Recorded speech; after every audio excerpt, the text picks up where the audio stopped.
Hare Krishna everyone, Dhanavat Pranams, Jai Srila Prabhupada. I hope you are all well. Firstly, a massive thank you to everyone who has been in touch with us over the last couple of weeks about one of the various and multiple campaigns that we're running. Some of you have given a donation to our Books for Schools campaign. Some of you have been a guest on one of our podcasts. Some of you have attended one of our events. And so many of you have been in touch to ask about how you can support the Hare Krishna project. So I just want to thank you for that. If you've been one of those people, thank you. And of course, members of the Hare Krishna project team recently went to Benelux. Well, we went to two parts of Benelux. We went to Belgium and Luxembourg, and we had a fantastic time. We did some book distribution, and we were sharing information about the Hare Krishna project with businesses, residents, and charities in Luxembourg City. And now I'm back to sunny England. I'm being sarcastic, of course. The weather's up and down in this country, but I've been back in Blighty for about a week. If you have emailed the Hare Krishna project but have not had a response yet, please bear with us. We are now receiving a high number of emails on a regular basis because someone from around the world wants to get in touch with us about one of the campaigns that we're running, about book distribution, about the League of Devotees, or about one of our investigations. Just recently, we did a special podcast about Josh Sutter, the Hare Krishna devotee, or particularly the ISKCON Hare Krishna devotee by day and the Satanist and neo-Nazi by night. We have received a lot of correspondence and a lot of emails about that issue. So thank you. And of course, when we start talking about one issue, that opens the door or opens the window to other issues being discussed as well. And today I want to talk briefly about a devotee in South Africa and her recent appointment to a particular position. Today I want to talk about Krsangi Radhe Devi Dasi.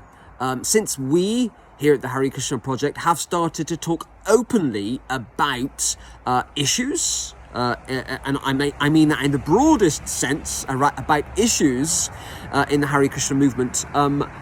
Other devotees who have maybe felt nervous or shy or silenced or ostracized or left out now get in touch with us with their concerns about certain people.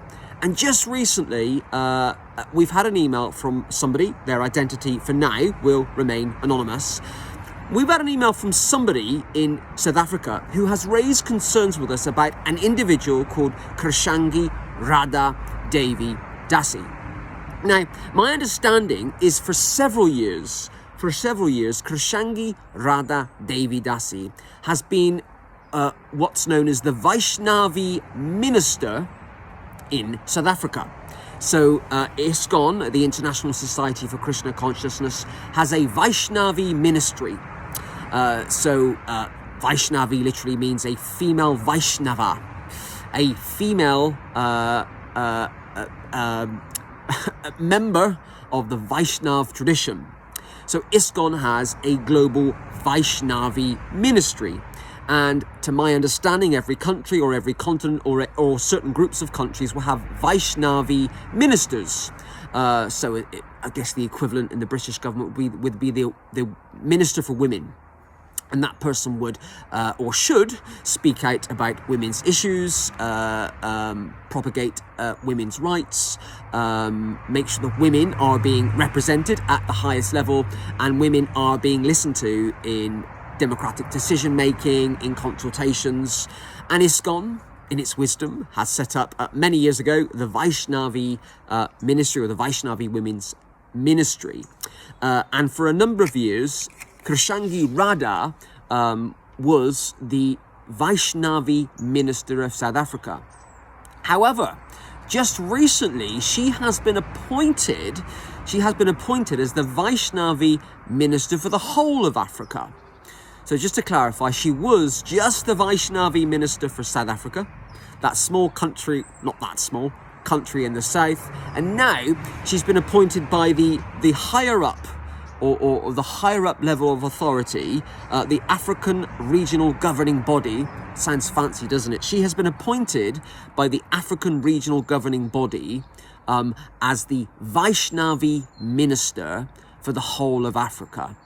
Now, on the face of it, that sounds great. It sounds like she's got a promotion and she's doing well because she's done a fantastic job in South Africa. That is what you might think.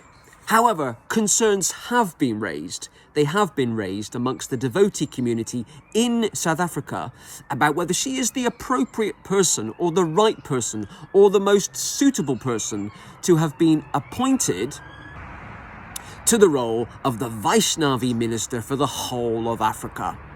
And it would seem that she isn't. These are some of the concerns that have been raised with me in an email this week.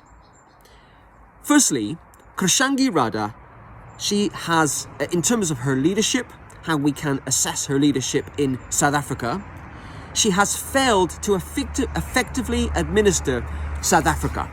She has failed to effectively minister South Africa. So many temples currently in South Africa remain without an active Vaishnavi ministry or a ministry representative. There are no international campaigns, and the Vaishnavi ministry in ISKCON has been running some fantastic campaigns. But unfortunately, globally, under Krsangi Radhe in South Africa, many temples still do not have an effective Vaishnavi ministry, and they have not been running any campaigns. There have been no initiatives to support Vaishnavis in their seva, in their services, in ISKCON temples in South Africa. So that's the first point that's been raised with me about whether Krsangi Radhe is the most suitable person to be the Vaishnavi minister for the whole of Africa, when in South Africa, she has failed to effectively administer that country alone. So how can she take up this role for a whole continent? That's the first point that has been raised with me. The second one, and this is something that I am personally gravely concerned about myself as an advocate for marginalized people within the Hare Krishna movement, is of her defense of abusers and her discrediting of victims. If you've ever been abused in the Hare Krishna movement, and I'm particularly talking about ISKCON, you know what I mean by this. Krsangi Radhe, one of the concerns is that she has defended abusers and she has discredited victims. She has a consistent pattern of supporting alleged perpetrators and undermining victims. And this has created an unsafe climate for survivors, discouraging them from coming forward. I get this a lot. People contact me about this a lot. Whereas the leadership in ISKCON continues to defend the abusers, but actually they do nothing to support the victims. The third concern about Krsangi Radhe's appointment as the Vaishnavi minister for the whole of Africa is that she has racially divisive attitudes.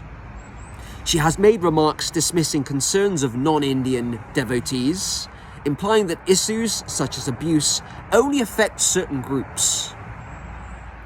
This lack of respect and inclusivity undermines the unity of the whole devotee community.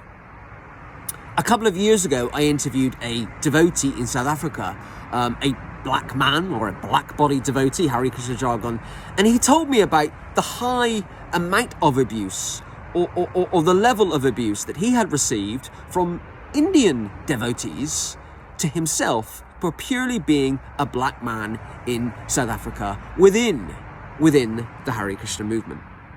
And the fourth concern that devotees in South Africa have raised about Krsangi Radhe's appointment to the role of Vaishnavi minister for the whole of Africa is this: her lack of advocacy for women. And you think that would be the starting point, wouldn't you? Her actions have repeatedly undermined the mission of the Vaishnavi ministry, and I mean the global ministry, leaving many women without proper support, failing to raise basic concerns about Vaishnavis' well-being, such as the poor state of Vaishnavi ashrams in South Africa.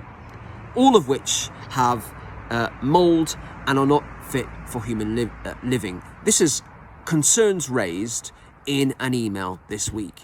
There are grave concerns that Krsangi Radhe, who for many years has been the Vaishnavi Women's Minister for South Africa, she's done a terrible job, and now ISKCON has appointed her to the role of Vaishnavi Women's Minister for the whole of Africa. Devotees have raised concerns about this, and I want to know what you think. Get in touch with us here at the Hare Krishna Project, because we always love to hear different sides of different stories. We're keen to hear from you. What do you think? Do you think that Krsangi Radhe is the most appropriate person, despite her poor track record of doing next to nothing and not supporting Vaishnavi ministry in South Africa? Is she the most appropriate person to be the Vaishnavi minister for the whole of Africa? You can leave your thoughts in the comment section below this video, whether you're watching this on Facebook or YouTube, or you can send us an email, info@harekrishnproject.org. That will be a suitable way for you to get in touch with us. We always appreciate it here at the Hare Krishna Project when devotees around the world get in touch with us to raise their concerns. As you know, I myself have been a whistleblower in ISKCON here in the UK, and what I have found is when you start to speak up about issues, when you start to raise your concerns, there's like a domino effect, and things start to happen. A lot of the investigations we've carried out here at the Hare Krishna Project, they've started as one podcast or one video like this online, and then this is kind of roller coaster. And we've done a number of investigations, as you know, in terms of black magic in ISKCON, satanic ritual abuse in ISKCON, child marriage in ISKCON, child sexual abuse in ISKCON, the poor treatment of minority groups within ISKCON. There are, unfortunately, a lot of them. So I want to hear from you. What are your thoughts on Krsangi Radhe's appointment in ISKCON, from being the Vaishnavi minister just for South Africa to being the Vaishnavi minister for the whole of Africa? Send in your views. We'd love to hear from you. Hare Krishna, Jai Srila Prabhupada.